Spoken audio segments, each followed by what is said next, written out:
மலரைத்தானே நான் பறித்தது, கைமுள்ளின் மீது ஏன் விழுந்தது? உறவைத்தானே நான் நினைத்தது, என்னை பிரிவு வந்து ஏன் அழைத்தது?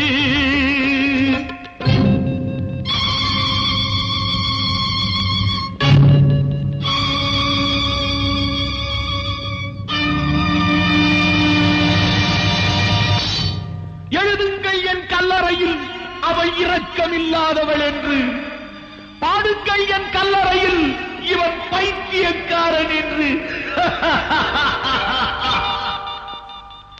கண்கள் தீட்டும் காதல் என்பது அது கண்ணில் நீரை வரவழைப்பது, பெண்கள் காட்டும் அன்பு என்பது நம்மை பித்தனாக்கி அலைய வைப்பது.